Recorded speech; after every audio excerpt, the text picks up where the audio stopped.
Welcome to Backstage with Becca with special guest Tasia Jungbauer.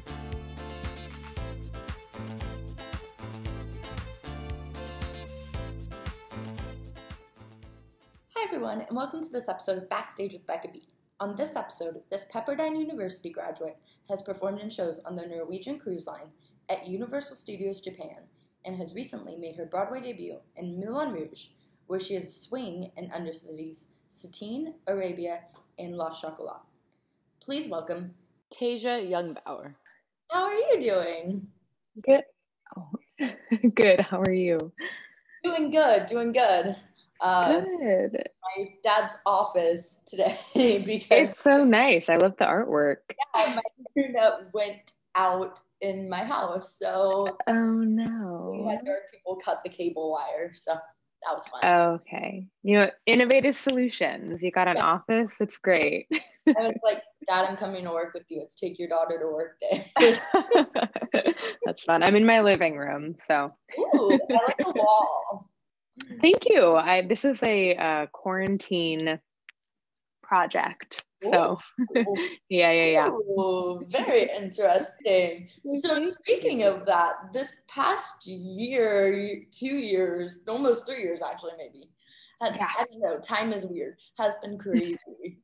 How have you dealt with it overall? Because live performing was kind of taken away during that time. Yeah. I think I just tried to lean into it, to be honest. Like, I fully embraced being quarantined, at least for like 6 months. Like, I didn't think about performing. I just enjoyed like the time that you sorry, my cat was just freaking out. The time that you like don't get to have, like, when else. So I was with my family for like 6 to 8 months. So I'm like, when else am I gonna like get this time again to just have an extended kind of family vacation, but locked inside, like, so I kind of just embraced it. And until I came back to New York, and I was working like a part-time survival job at the time, and they were like, come back. So I'm like, okay. But yeah, so I just tried to really like enjoy the time that I could, even though like, the world is collapsing and everything's burning. It's like, just take that time to just enjoy life without like the pressure. It was a weirdly like calm time and a weirdly like insane time, because it's like, I think it's like performers and in anything, you just constantly kind of feel this pressure to like be doing something and to keep, oh my God, my cat is eating my plant. Momo, he's like, she's busy. But so it was kind of nice to just like have this time to where it's like, oh, nobody's doing anything, like this weird like pressure that like I guess you really just that I put on myself, and I'm sure many others do as well, was gone for this time. So yeah, it was weirdly chaotic, but also like kind of very nice. Yeah, there were silver linings. Yes. Think any of us really wanted to be trapped inside for the amount of time we were, but and I'm so over it at this point. Like, it's been going on way too long, and it's weird to be in this like kind of like in out where it's like, oh, we're out of the pandemic, but are we? No. like we still kind of don't know what's going on. Exactly. And any given day there's like a plethora of like new information, and like every day it seems like something new, and I feel like the guinea pig for like the world right now. But yeah, and I'm like, I want good news, not bad news. Yeah, truly. Yeah, give me good news. So when did you realize that you wanted to be a theater performer and entertain for a living? Yeah, so I don't know if there was like a specific moment. I was just always really drawn to artistic things as like a kid, and growing up I was always the one to do like choir and the plays and dance team. And that was just like the one kind of constant in my life. So when it came time to like, choose a profession, I'm like, well, I want to do what I love. And so yeah, but I honestly, like, oddly enough, I think because I kind of recently like answered this question and it made me really think about it. I like, you can commit to something in kind of like an abstract way, and then you can really commit to something. And I don't think I really committed until like 2 years ago. Cause like, saying like, I want to perform forever, like that's beautiful. But also there's like the flip side of like performing forever also means like you can be out of a job a lot, or you're getting told no a lot, and you have to like really hustle, and you have to, be really self-motivated. So I don't think I committed in like the full 100% of like the good and the bad until maybe like 2 years ago. To be honest. I mean, and I think I saw you're in your 20s, and Yeah. you're younger than me. So like that makes sense, because I feel like when you're in your 20s, like we're expected to be so grown up after college. Yeah. It's like we get out of college and we're like, what do we do now? Yeah, it's like choose your life plan, but you don't exactly know. I mean, with anything, it's like somebody can be like, I want to be a doctor, but it's like, oh, do you know that takes like 8 years? Like, so yeah, I think it's weird. Like I committed and I knew that I loved this very early on, but like knowing exactly what it means to be a performer, to be a theater artist, like, yeah, I don't think I realized that until pretty recently.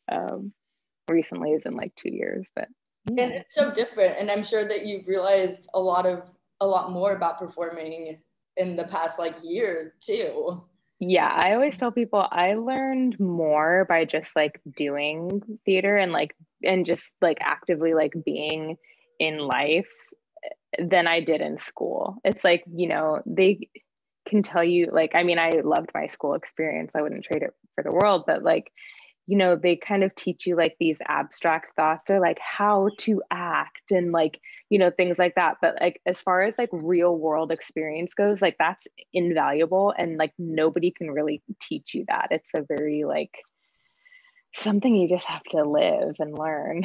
I feel it, because I'm interested in like social media communication stuff, and I also do like video editing, and I self-taught myself video editing. Yes. Yeah. And sometimes that's the greatest way. It's like, I mean, honestly, a lot of the time, unless you're doing something that's like highly like, like a lawyer, like I don't want like a self-taught lawyer, but like, anything that's like artistic or, things like that, I feel like you just have to do it. And that is like the number one way. Yes. Lawyers, speaking of careers that take years and years to get into. Right. Oh my goodness. Do you remember what the first show that you saw was when you were like, wow, like this can be like, I can do this as a career? Ooh. The first show that I ever saw was a production of The Wizard of Oz. It was like a play, not the musical, like a play version of it on stage. And I think at that point, my mom knew that I like loved theater. So I was like, wow, yes.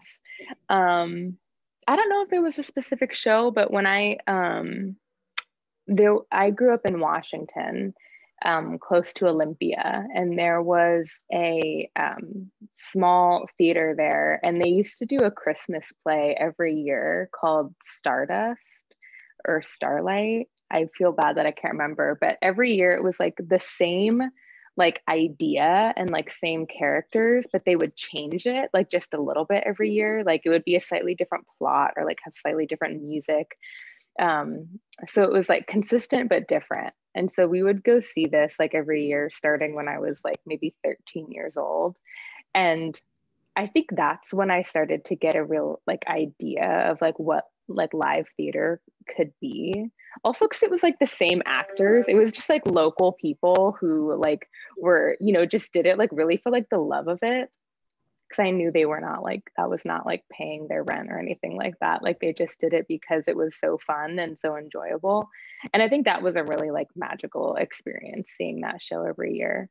Yeah. And I mean, probably that. The work that goes into regional theater and like watching people put on productions in your hometown is just like so cool. Yeah. Just knowing that it was like local people who had like kept their passion. It was maybe like 100-seat theater. Like it was so small. Just seeing people who were just passionate about it, like, you know, in their 20s, 30s, 40s, who I'm sure had like other full-time jobs, was just something where I was like, okay, it felt magical, and it was like, I can do this in like one way or another. It wasn't until I like so I moved to New York like 2 years ago, and the first show that I saw was actually Moulin Rouge. And that, like, I didn't exactly know like what, I mean, because you can like listen to like a Broadway like soundtrack, and like you can watch like a bootleg, but like seeing it in person, I was like, okay, I can do this and I want to do this. But yeah, it was that like, you know, like local theater show that made me see the magic and the passion behind theater. Yes. So wait, was Moulin Rouge like the first show you ever saw on Broadway?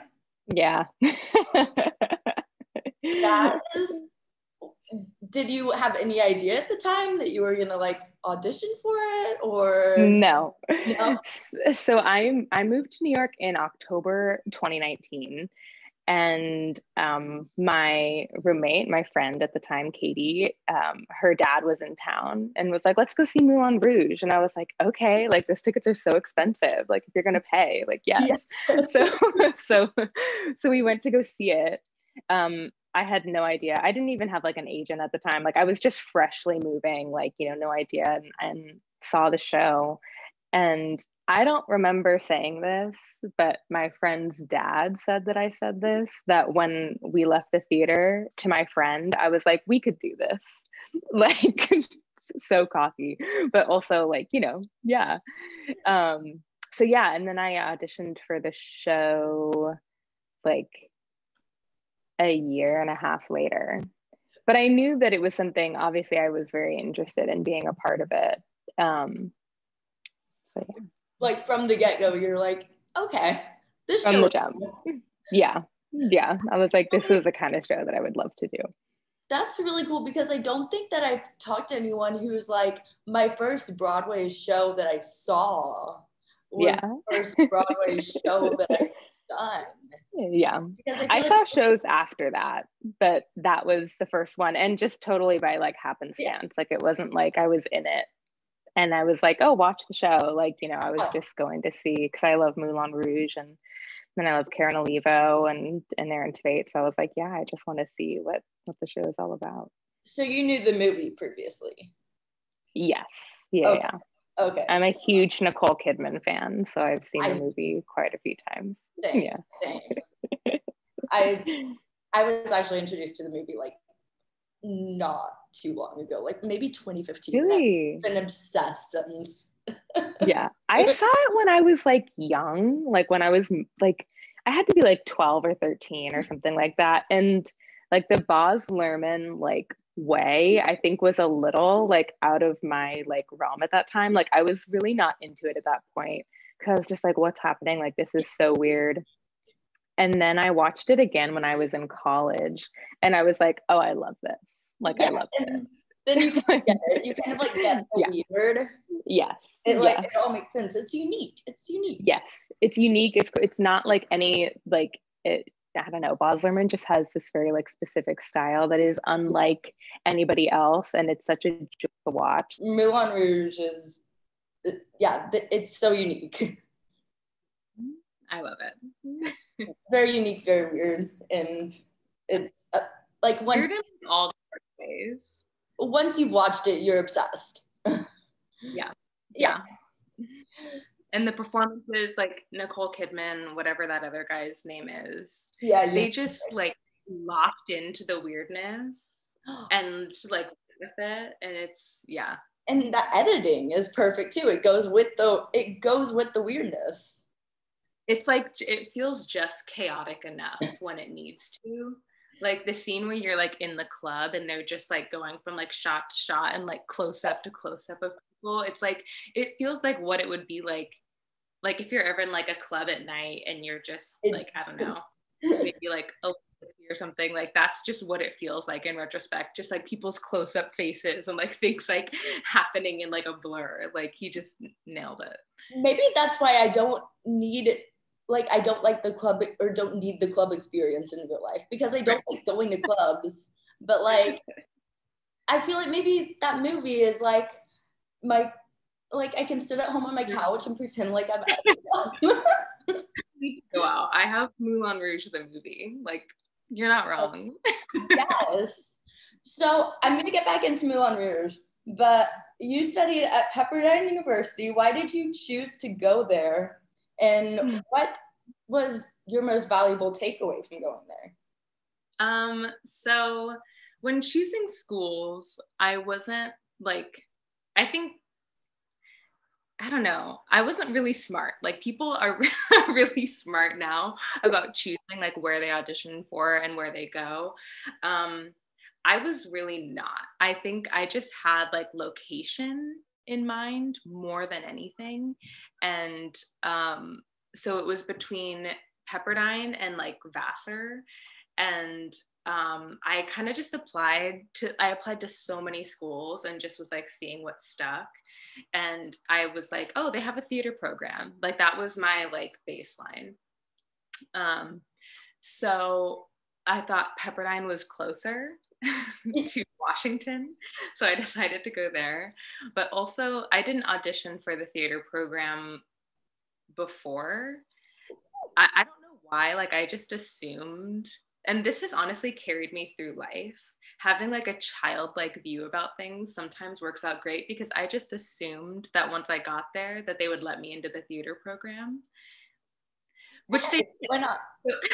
like, so I didn't really know, because I mean, look, I just didn't have the money to be flying out to all these different schools and to be auditioning. And things are great now because you can do like virtual, but like everything in like 2012 was like you had to be in person. So I'm like, I didn't have the money to just like fly out to all these various places and audition. So I was like, yeah, I'm gonna go to Pepperdine and I'm gonna go there for theater, and I get that I have to audition, but like I'll audition eventually once I'm there and they'll just like let me in. And so so once I went to Pepperdine, they have like a musical, they have plays that they do throughout the year, and it's open to anyone, like anybody can do these. And so I just auditioned for the musical, and then I was like, once I was in the musical, I was in the ensemble of Oklahoma. I was like, oh. I love Oklahoma now. I'm obsessed with Oklahoma.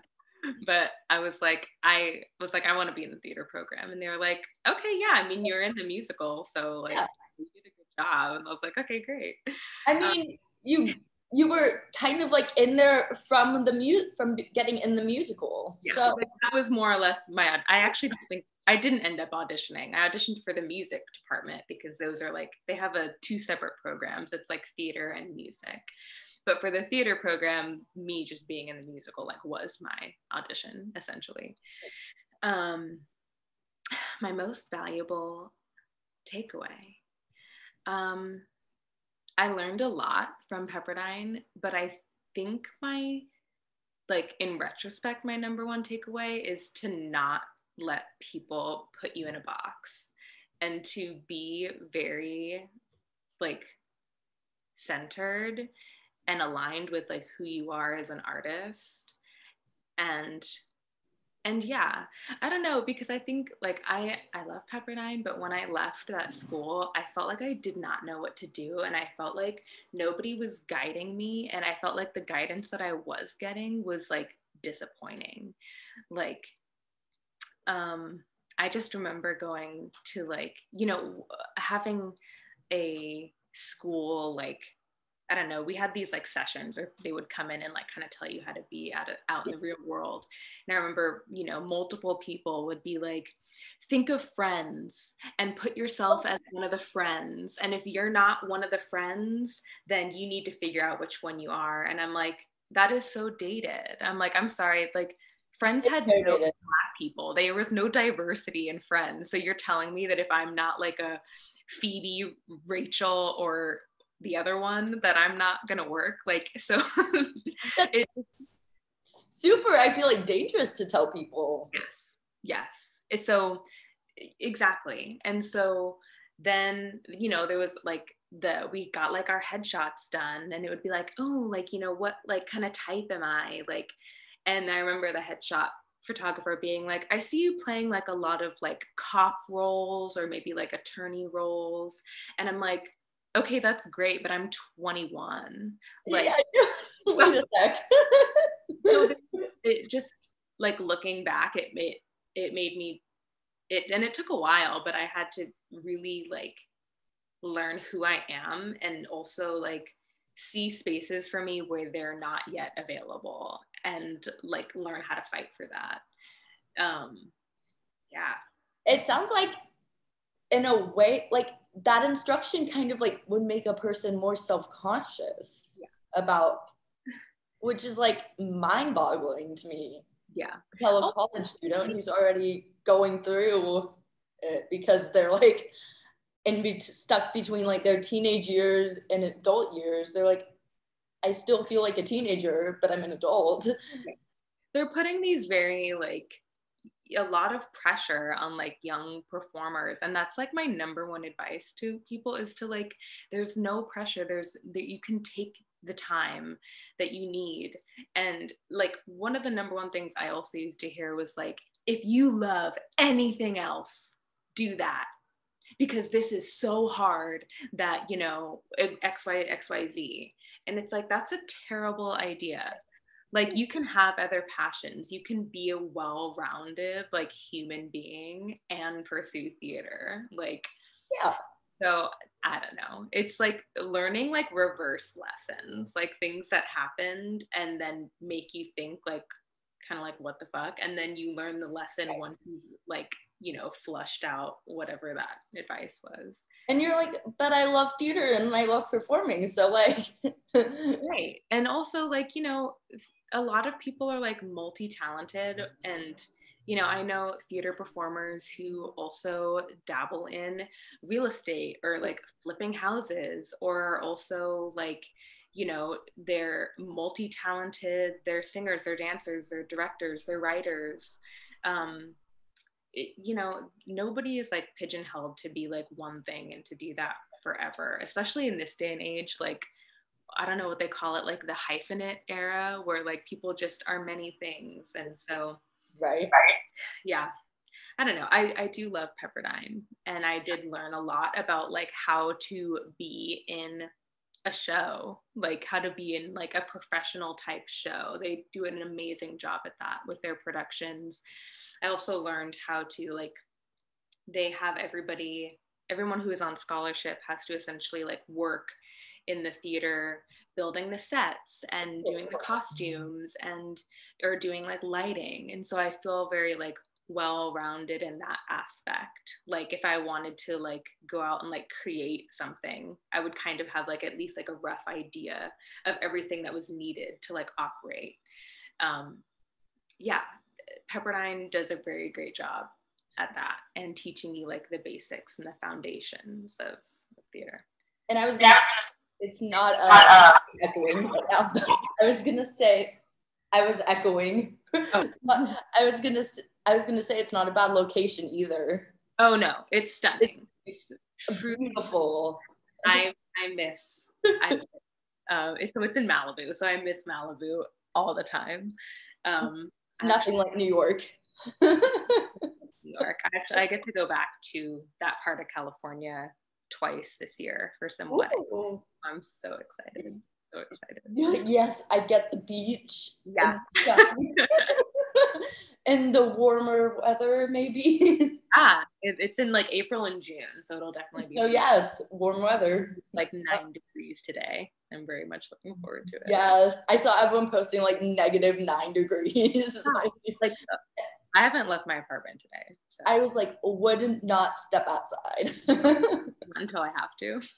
Nope. So you've done a bit of like everything over the years. Like I looked at your resume and you've done cruises, you've making your TV debut soon.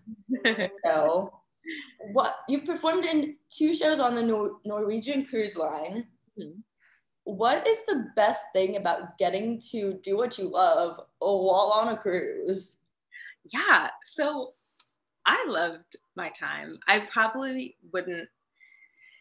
won't say never that I won't do it again, because it has like its ups and its downs. Being on a cruise, it's fun. You get to travel. You don't have to cook. All your meals are provided for you. You get to be really close with everybody in the cast, just because you pretty much like live together on the ship. Like when you like go home, it's like 5 minutes away, just like down, the galley or whatever that is called. So yeah, it's and you get to save money. That's how I was able to like move to New York. Just because, I know a lot of people come out here and they have trust funds or like things to fall back on. I did not have that. So I needed to like save coin to feel comfortable moving here. So that's a great way to do that. I feel like sometimes people like poo-poo cruises, but one of the first times I met with an agent, we were just talking. He was somebody that I was like close to. Or I used to be close to. And so I was like, yeah, I kind of feel like people are going to like look down on me for, only having like cruise ships, or like feel like that's, oh, she doesn't do like real theater. And he was like, no, absolutely not. Like, it shows me that you have the stamina to do an extended run. It shows me that you know what it's like to, do a show XYZ amount of times a week. It shows me that you know how to be consistent. It shows me that you know how to like complete a job, that you're not like flaky. So that was like the first time where I was like, oh my God, he's so right. Like I'd never like looked at it from that perspective. But yeah, I loved it. It was a lot of fun. And I think for some shows on cruises, you're performing like more than 2 times a day sometimes. Yeah. So for the ships that I did, they weren't big enough to do that, but a lot of like on the larger ships, they'll have 2 shows a night. It'll be like a 7:30 show and then like a 9:30 show. That's crazy. So it's like back to back. Yeah, basically. You have like 30 minutes in between, basically. Like, let me just like eat food real quick and chug this water bottle. Go. Get back on stage. Were you on the Norwegian cruise line at the same time as For the Record was on there? No, I don't think so. What's For the Record? It's like a Los Angeles based show. They did Bass, For the Record, and like Tarantino and John Hughes stuff, and they like combine the movies and add songs from the movies and like sing all the songs from the movies. It's really cool. Oh, interesting. No, I'm doing a bad job describing it, but it's really cool. It's like a whole little like mashup. Oh, that's really cool. No, we did have like a Broadway, like the Broadway cruises that they do. Ooh. We had like a week of those, but yeah, so they had some performers, and then like the main guest was Telly Leung. Oh, like a whole like cabaret performance. Yeah, but other than that, no, we didn't really have anything like that. Oh, did you get to like watch the other shows on the cruises sometimes? Yeah, well, so for the ships that I did, and this isn't how it is for every ship, I was in all of the shows. So yeah, but then there would be guest performers that would come on sometimes, and they would stay for maybe like 3 or 4 weeks, and it would usually be like a singer or somebody like most of the time it was comedians, maybe like an aerialist or like a magic person. So I would get to watch those, but despite like the guest performers, I was in every show on the ship, which isn't always the case. It kind of varies from ship to ship and how their shows kind of operate. So I would assume there's a lot of rehearsal processes to go along with that if you're bringing in new people. Yeah, so it's a little different, like ships to Broadway, because they won't really bring in new people. They'll make it work without the person, and then you just do this like cut show forever. Like, so yeah, so we had, like for my last ship, we had 3 shows. One was called Velvet, which was like a 70s show, my personal favorite. Ooh. We had a rock show called Rock You Tonight. And then we had like a circus type show that featured like our aerialists and the dancers mostly. And then we were just kind of singing in the background. So we were in rehearsal for those for a month and a half. And so you just learn all of those shows within that month time in like Tampa. And then once you get on board, if somebody is like injured or if somebody's out, at least for our shows, like you don't have swings or you don't have like understudies. So like, let's say, you have like 2 female singers and like 2 male singers. If one of the male singers is out, then all of a sudden just like one singer is like singing all the tracks. Oh my goodness. So, or like if a dancer is out, you're just doing a show with one less dancer. Yeah, you don't really have like the luxury of being able to like bring people on board so much, just because a lot of work goes into being like authorized to work on a ship. You have to have like a full medical, you have to have so much paperwork. It's like it takes about like a month before you even start rehearsals to just get everything in order to like be on a ship. It's a long process.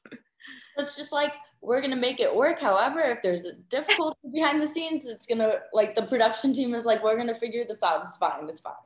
We had times where like our aerialists, who were just incredibly talented, like became the dancers when like the dancers were out. So like, not hired as understudies, but just like, we're willing to do it. So yeah. I mean, wow. It says a lot about like performers for a living. Like they can do, like you all can do anything. Yeah. Learn things very fast. Yeah. And I'm so impressed you learned 3 shows at the same time. Yeah, it's weird. It's nice because it like one of the shows was like just vocals basically, like just being like background singers, and then the other shows, it's kind of crazy. You have to learn it in like 2 weeks and then basically like show it for everybody, all of like the producers and the casting, and be like, is this good? And they're like, yeah, okay. You're like, great, just learned all 3 shows. Like I just learned this like 3 days ago, but like, okay. Yeah. Like, hopefully this is great. So it prepared you for your current job in Moulin Rouge, probably, because in Moulin Rouge, you're understudying 3 characters. Yes. Yeah, it prepared me and it didn't. Like nothing can quite prepare you for being a swing like being a swing, and learning from other swings. Because like, at least, for like cruise ships, for example, it's like those shows are like maybe 45 minutes to an hour long. Like they're not long shows. And they're simpler in the sense that you don't have like, a cast of like 25. It's usually like 10 to 14 people. So like being able to learn like quickly helped, but like I knew nothing about having like tracking sheets or having like written out like blocking, and like my iPad is, I'm so proud of it, but it's like a mess of like each character has a different file, and then in that has like, different notes that I get when I go on, and different sheets divided up by act 1 and act 2 and each scene, and each, it's like a little next level, but I'm very proud, and that's all thanks to like the other swings who are already in the show, Dylan and like Joe at the time. Like I just had to be like, how do you do this, because I don't know. And they're like, yeah, let me show you. And you know, they have full like spreadsheets of each character and each scene, and I'm like, okay, so I guess we're doing it. Y'all are MVPs. Did you know when you went into audition for Moulin Rouge that you were gonna be a swing and be in charge of covering 3 characters? No. So when I auditioned, I was auditioning for Satine for the tour. Ooh. And then it was a really long, not really long, but it was like a month-long audition process. And like, so I auditioned for Satine for the tour. And then after maybe like a week later, they were like, okay, so they actually need a cover like on Broadway to cover like some multiple roles, and they want to like see your dancing, and they want to like, you know, see if you'd be interested in that. And I was like, okay. And also I'm like a strong mover. I need to stop saying that because I do dance quite a bit, so right, like yeah. Resistance, but I'm not like as comfortable with dancing, so I'm like when I'm like doing this dance audition, but yeah, obviously you can dance. Obviously you can dance because Moulin Rouge is a very dance heavy show. Yes, it is, but yeah, so I didn't find out that I was auditioning to be like a swing, a cover for these tracks until like 2 weeks into the audition process. Is it kind of mind-blowing when you figure out that you're like in that position to be a swing to cover that many tracks? Because I mean, I feel like your initial response would be like, oh wow, that's so much pressure, but like also they put so much like to trust you to be a swing and audition for a swing. That requires like them putting so much trust in you, learning all these characters. They like, put a lot of trust. Yeah. And, like, I mean, it's worked out, but like, it's a lot of trust that it's like, cause how do you know, audition somebody to like be a swing? Like, it's really, you can't, like, because the only way to do it is like to do it. So yeah, I don't know. They had a lot of faith in me, especially having not like been a swing before. And I didn't like, while I was auditioning, I didn't like feel that pressure like at all, I guess, because I didn't really even know what a swing like was. Like I didn't know like what I was getting into when they were like, yeah, so they want you to be the Satine cover, and then the, you know, the Lady M's, you know, them covers, like, so you won't be on stage like all the time. You know, it's not guaranteed like stage time. And I'm kind of just like, okay, yeah, like, you know, sure. Like in some ways I'm like such an idiot. Like I had no idea what it meant. Like, so I was just like, okay, like sure, whatever they want. Crazy job. I didn't know what I was getting into, but it's been really great. But it says a lot about your audition because they were like, okay, so she can handle this. Yeah. I mean, yeah, I think. Yeah, the audition was really different from any like audition experience before because they sent a lot of the material like to me, like because obviously it was like during the pandemic, so they're like, we can really only have you in here like for the final step. Like we don't want you in here like learning the, you know, the dance really. Like you'll have like some sessions, you'll have like an hour-long session with, you know, music, with you know, the acting team, with the dance team, but like we want to like limit that as much as possible. So they had sent over basically everything, and I had to like learn it from a video and like learn it on my own. So maybe that was a way, and like a swing test was just showing that I had like the work ethic to like learn this by myself and to like, you know, learn it well enough to, you know, book the job. Like, so I'm just saying they should bring you in for like all the master classes at schools nowadays because you're probably a professional at auditioning during this virtual age. Oh, just doing that.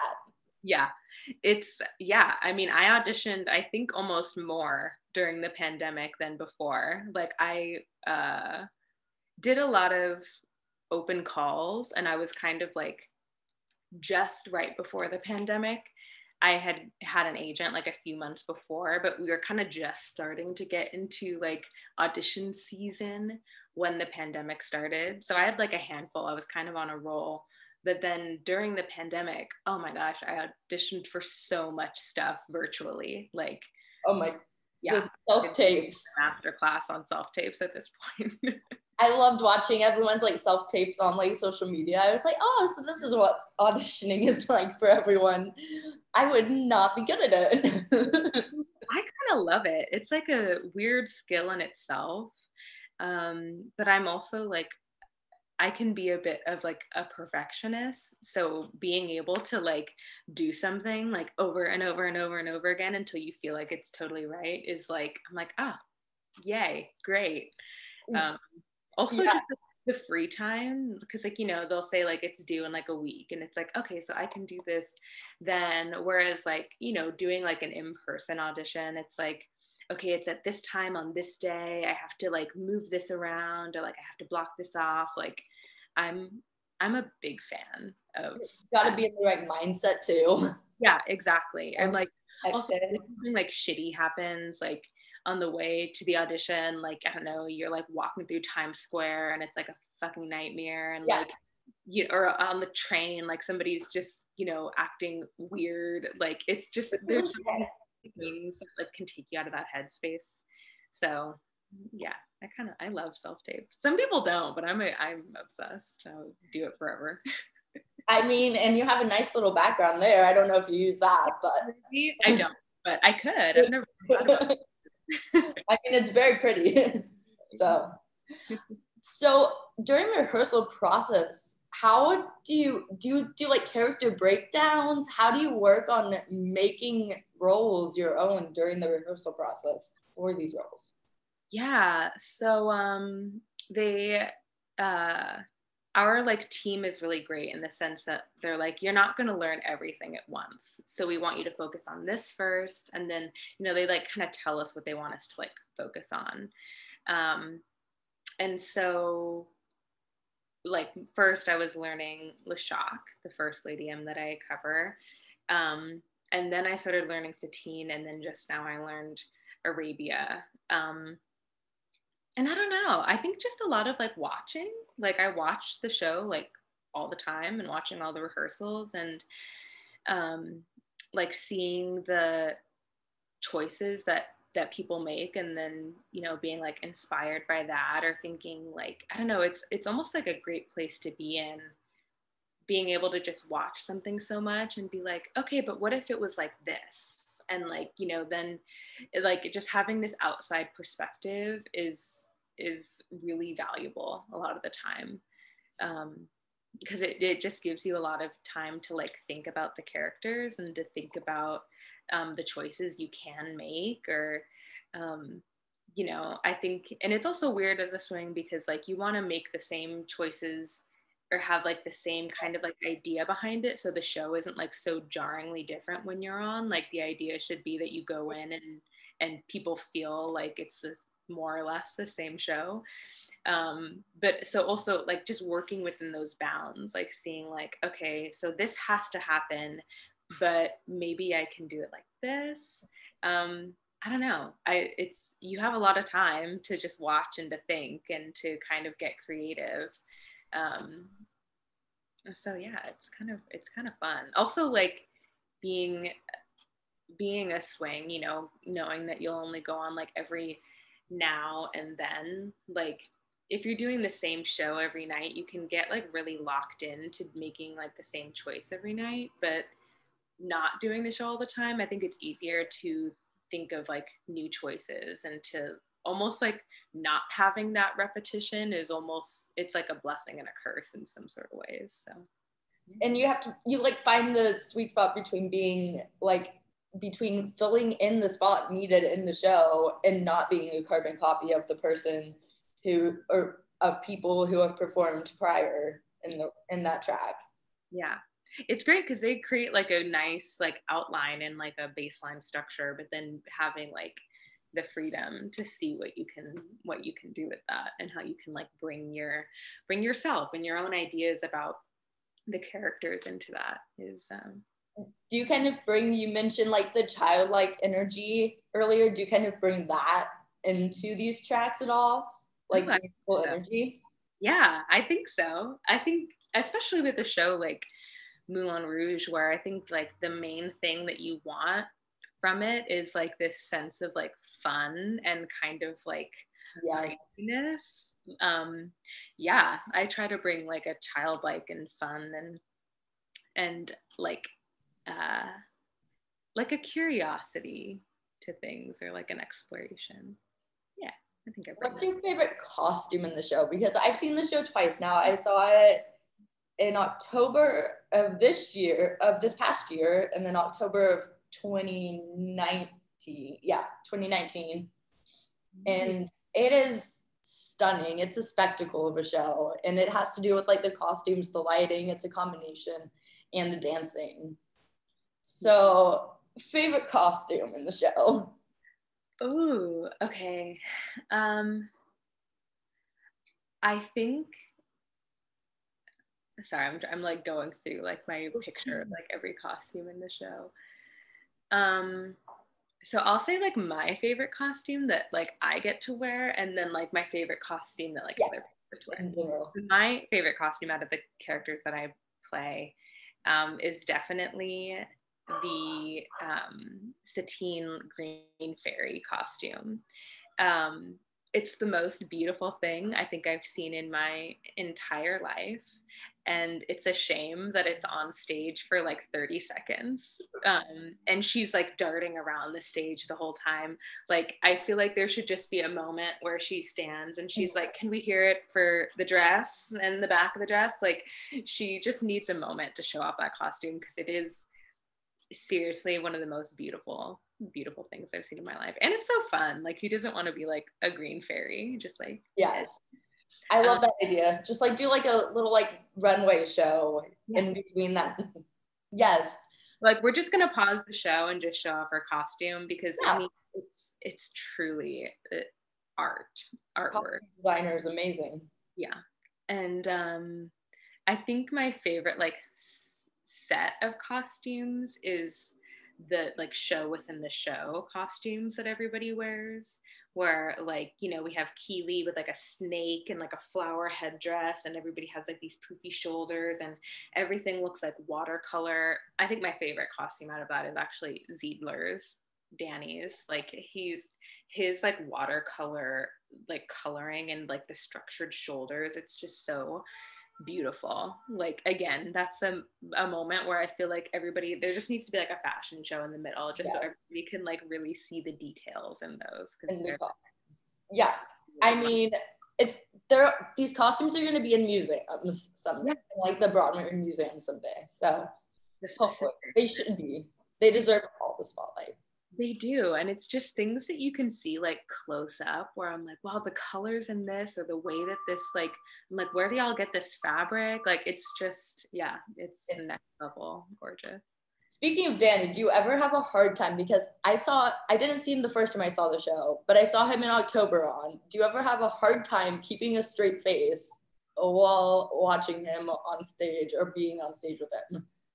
Yes. So he's like the, I guess, number one like jokester. Like, he's so comfortable in the show that like in those moments in between, he will like be like talking or like saying something like so yes, I love watching him. And like, my boyfriend comes to the show, and he like, now he's seen it enough times to where he could like catch if like Danny is like doing something like off in the corner.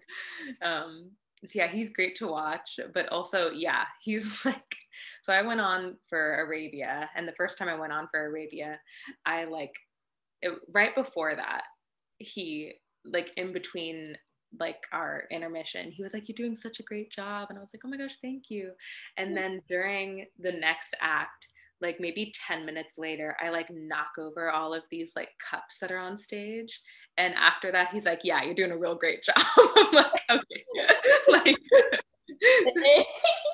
so it's like hard to like keep in character when he's like, you know, he just has like the most like side banter, but everybody does. So I feel like he improvs a lot too.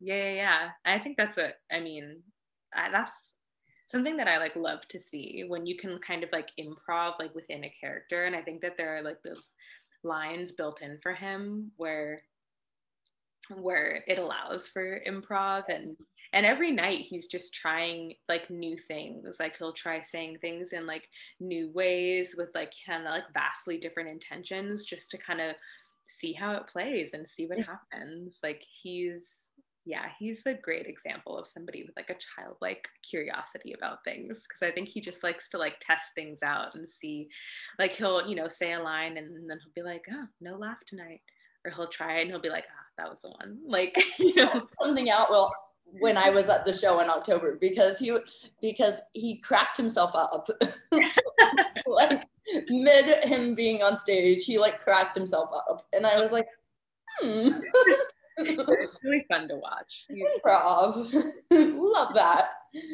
What was the day you made your Broadway debut like? Oh God, it was a blur. It was such a blur. What even happened?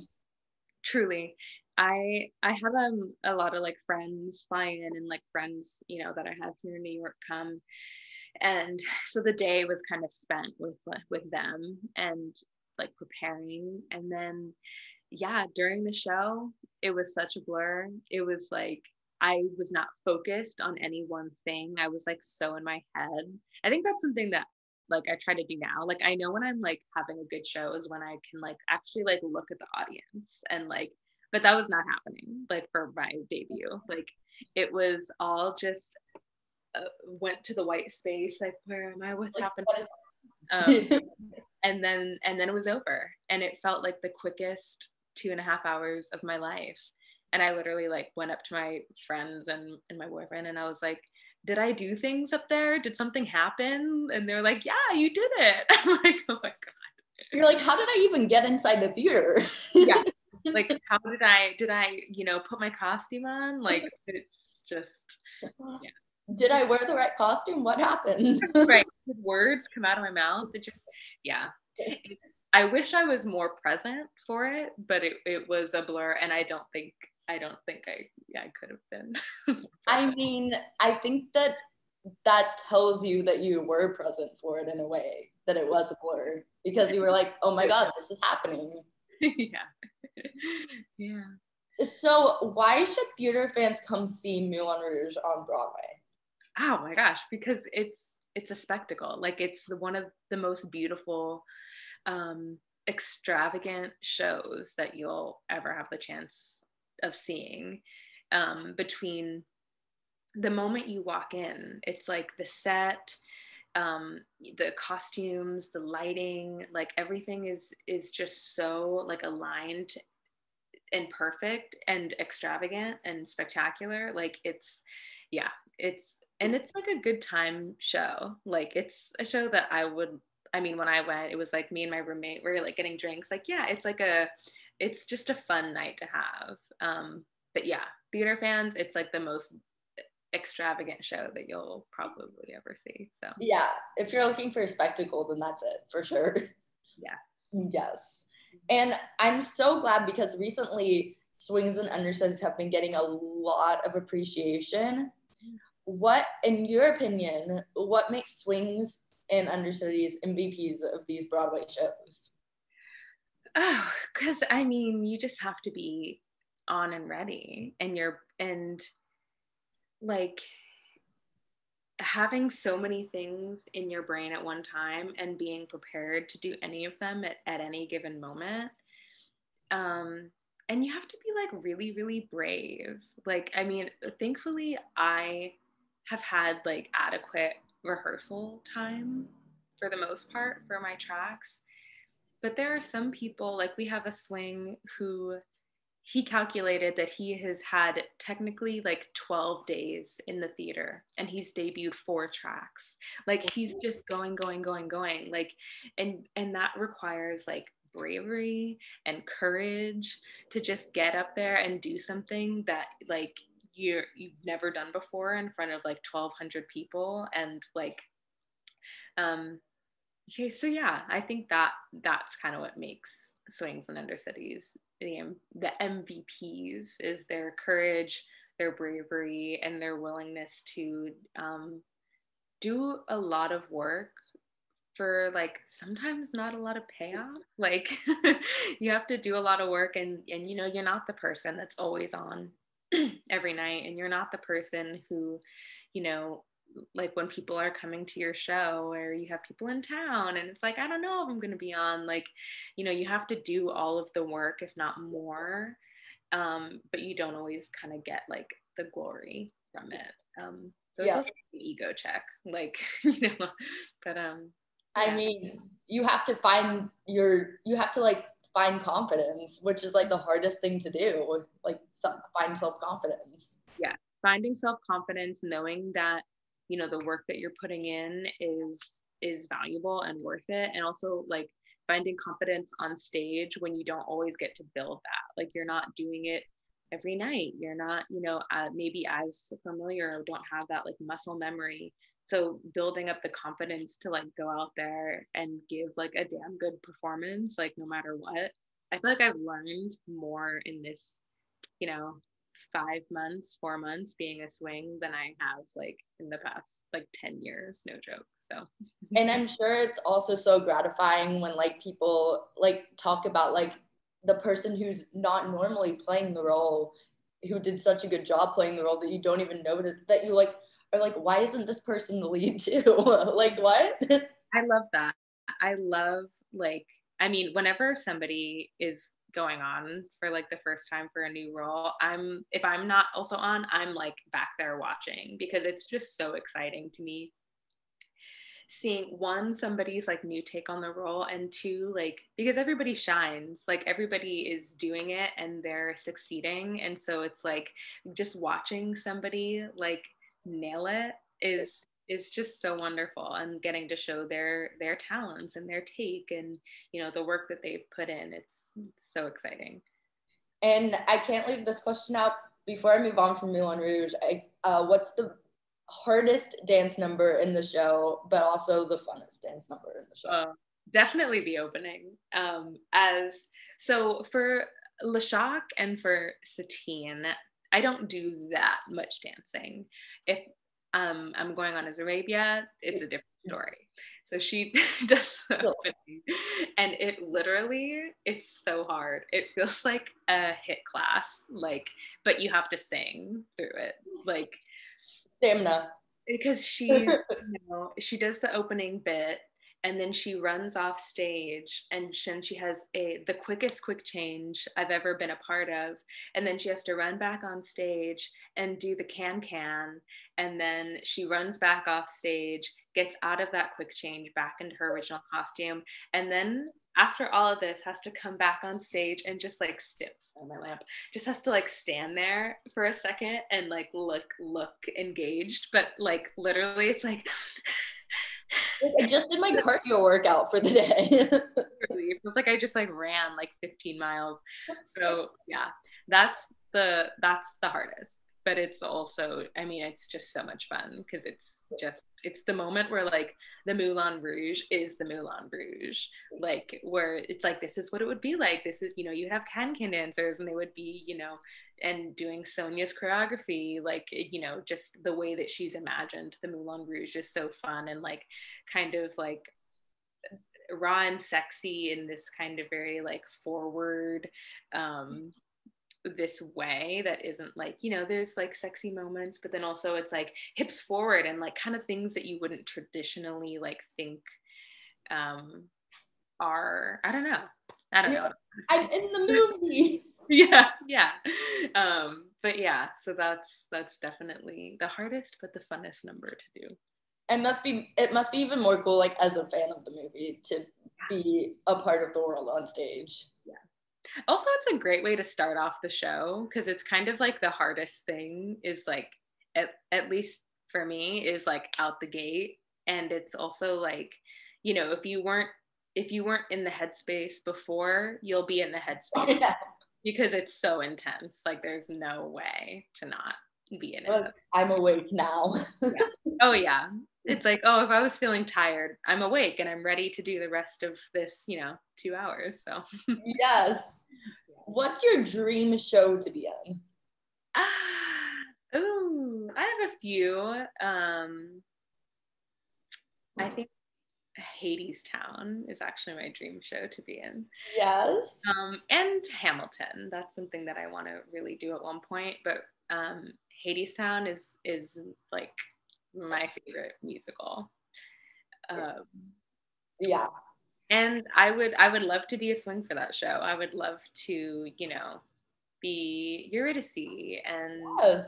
I forget Amber Gray's character, but I promise I know. Oh, Persephone, yeah. Yes. You can do it all. You can be like a Fate too. Yes. Oh my gosh, yes. I would. So I love that show so much.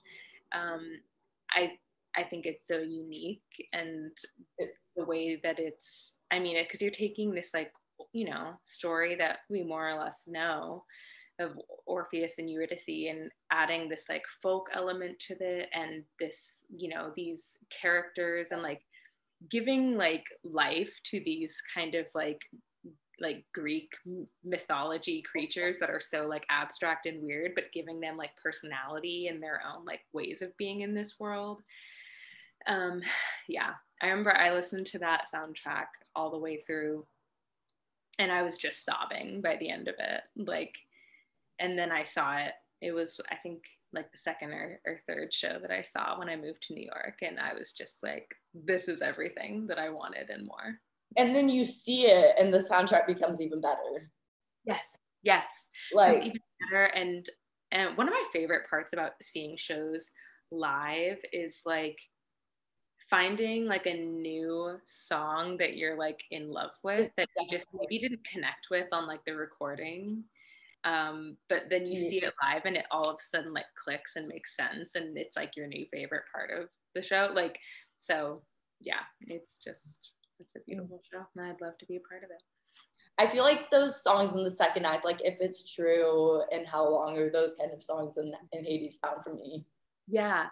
Also like the Hey Little Songbird, like I didn't really connect with that like on the recording, so I was just like, oh, like, what is this, what's going on? But then seeing Patrick Page's voice is incredible and seeing like the intention and like the kind of I don't know, like Predator quality of this song, I was like, I get it now. It's dark and I get it. His low voice, I can't. And when I was listening to the recording, I was like, surely this is like auto-tuned and surely they're like bumping up like the bass of his voice. They're not. Yeah, it's not, because someone asked him, I saw it for the first time in 2019, and someone asked him at stage door if his voice actually sounds like that. And he started talking. I was like, oh my God. That's crazy. Yeah. And I saw, hey, you could do Hadestown because I saw on your resume you're good at revolving stage work. Yes. Yes, I am. And Backstage, that's a plus too. Yeah, that's so funny. Yeah, we did a production of Into the Woods at Pepperdine that had a revolving stage, but it was also like raked. So it's a rake stage that was revolved. So then when the stage, it's like a little next level. I've never seen anything like that. So like, let's say like this is the stage floor. So when it revolves and it turns, you then have this like underground kind of section from the piece of the show. And then somebody is like, so let's say you're like level, like this is the person. Now you're like on top of something and you're like really high up. I don't know if I quite explained that, but it was really cool. But also. So they're like, we're going to teach you about rake stages and revolving stages at the same time. Also, not to like call out the director of the show, Dimitri, I love, apparently like raked stages can only be like so raked, like under like equity, like rules or something like that. But since we weren't equity, we just made it like the most raked. Like it was like such an extreme walk down. Also, it was really funny how we did it because, you know, we didn't really have like a ton of like technical elements. So the way that the stage actually turned was that we got the like shortest people in our department program, and they were under the stage turning it. So like there would be like a cue and it would be like go, and everybody would be like pushing the stage around. Yeah, it was next level. It was it was really fun. One of the greatest. Hey, so the Wicked stage is would feel like nothing. A breeze. You'd be like, I can run up and down this stage all day. Raked, I've seen raked. I've seen raked stages. This is nothing. Oh, but I've heard raked stages are so hard. So like it's like a workout. It's a workout. Also, like, you know, so I was the witch in Into the Woods, and she's wearing like cloaks and gowns, and we have a Rapunzel who has like a long, you know, she had like a 16 feet of hair. And so it was like, you know, trying to walk around while maneuvering all of that stuff. Like if I'm, you know, in like leggings, like it's fine, but then you add like a, you know, 5-pound coat over it, and it's like, this is something else now. Like, yes, it is. So I want to talk about your television debut that's happening. How is film? So you're going to be part of Apple TV's WeCrashed, which I looked up last night. And I don't know, when is it coming out, or has it come out? It hasn't come out, I think. So it finished filming at like the end of September, beginning of October. And I don't think it'll be coming out until like March. Like I think it's going to end up coming out in like spring. Okay, so my birthday month. I do. Well, April. Yes. So how is it different filming a TV show on camera and like acting on camera than acting on stage? Well, it's more subtle, like, because, you know, the camera is like right here, like in your face, whereas on stage, and especially with something like Moulin Rouge, where it's so like, you know, the style is like really heightened, and, you know, for a show, it's like you have to kind of be as like realistic as possible while still acting like colorfully at the same time. So yeah, everything, you know, and you also don't have to think about things like projecting and, you know, because everything is just like really, really close to you. So yeah, it's kind of the same, you know, more or less the same, but just a little smaller, a little more relaxed, like, yeah. Was it challenging going from stage acting to television acting? Like, were you like, what do I do? Or did you just kind of learn as you went? Yeah, I think it wasn't challenging. I think like, because I think you kind of just have to have, I mean, it's like the same, at least for me, like being as like relaxed as possible, and like is like the number one thing that I like always kind of want to try and do. And that goes for like theater and for TV. Whereas like theater, I can be like a little bit more like put on, or like tongue in cheek, or, you know, like over the top. That kind of gets added on after I'm like as relaxed as possible, and in just like a, you know, a mental state to like play and like feel free. But no, it wasn't challenging. Also, you know, I think maybe the challenging thing is like, I guess for theater, it's like an extended run. So you kind of have one, you have a lot of time to kind of like think about what you want to do, but two, you also have to like keep it like pretty consistent and keep it like fresh. For TV, it's so quick, and you don't really have like a whole lot of time to like, develop a character and like make choices. Like it's all like, you find out, you book it, and then a week later you're like filming it. So you're like, okay, gotta yeah, learn these lines, gotta know what I'm doing in like 5 days. and like for like after I filmed for TV, I was like, oh my god, maybe I should have said it like this, like maybe what if I did this. And it's like great for theater, because it's like if you have that thought, it's like, okay, you can try that the next time. With TV, it's like it's all done, like it's there, and it's like gonna be, that's what it is. And so yeah, I think that's the only challenge, is not really getting to like, if you have like a thought like, oh, what if I did this, like not being able to like go back and try that.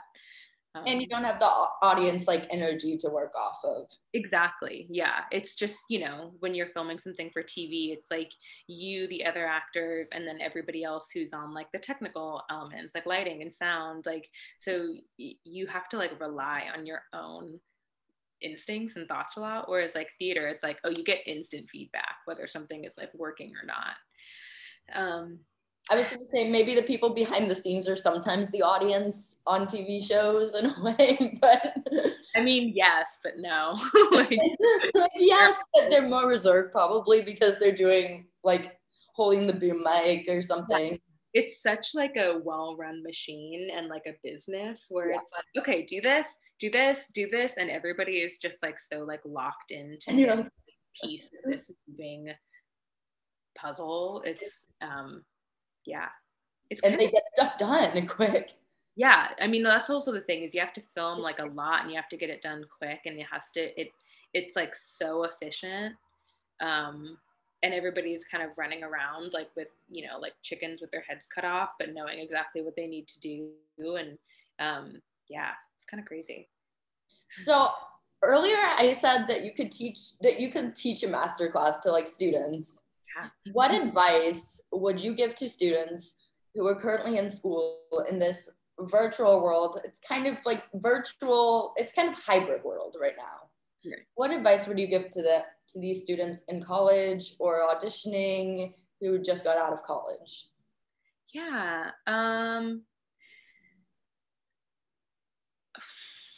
I think something along of like, take your time and don't give up. Like, I know that sounds cheesy, but like, I feel like a lot of the times I see people who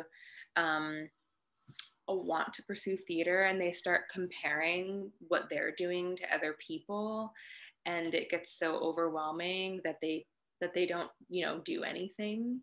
And I think that like, you kind of just have to stay in your own lane, trust the process, and like keep doing what you're going to do, because nobody's journey is the same. And if you think that it has to be like, if you think I have to do summer stock, and then I have to get an agent, and then I have to book a regional, and then I have to do a tour, and then I have to book Broadway. Like, if you think that it has to be all of these things, and then those things start to not happen, it's so easy to like fall off. But if you just keep taking the next step and like seeing what opportunities happen, and like, and have a childlike wonder about things, don't think like, oh, if I don't do this, then this isn't going to happen. Like, just walk in and like expect great things to happen, and maybe they won't, but like, it's a great attitude to have. And a lot of the times they will. Like, I don't know, because nobody that I've met has the same journey.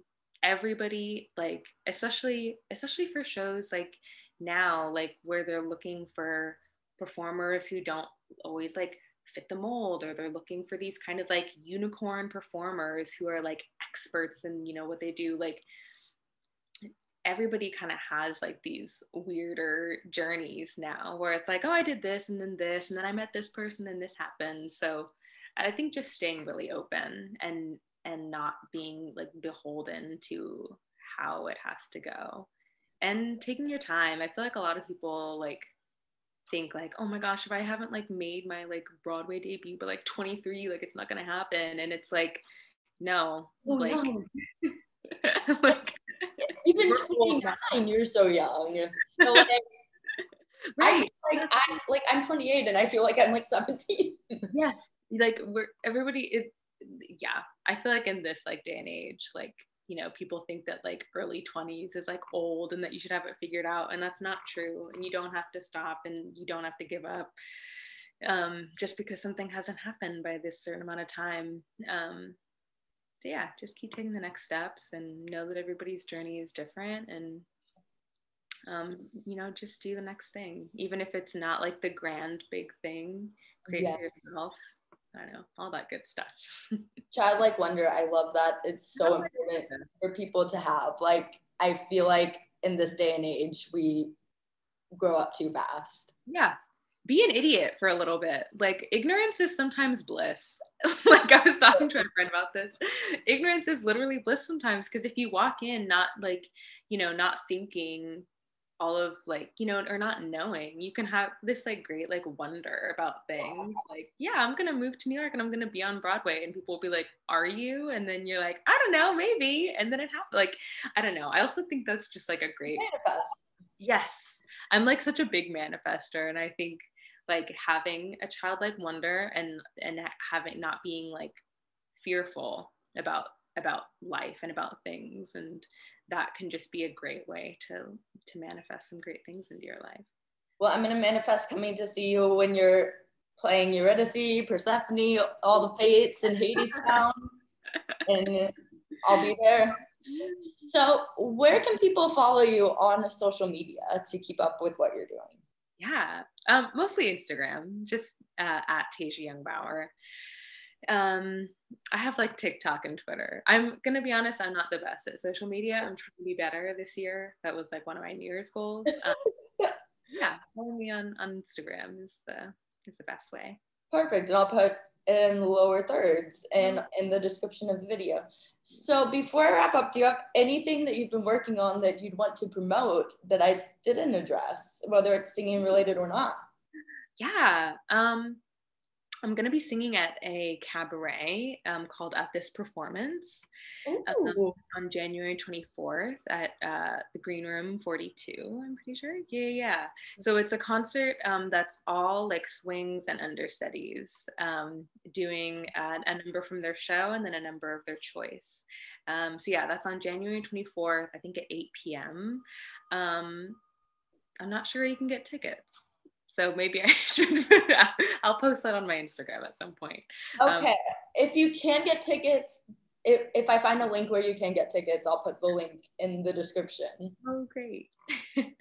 Well, thank you so much for joining me to talk on my interview show. It was so wonderful talking to you and hearing all about your career and your journey.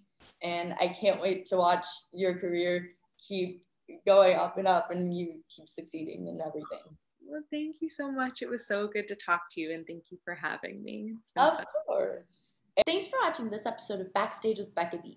You can follow me on Twitter and Instagram at Becca B Talks TV.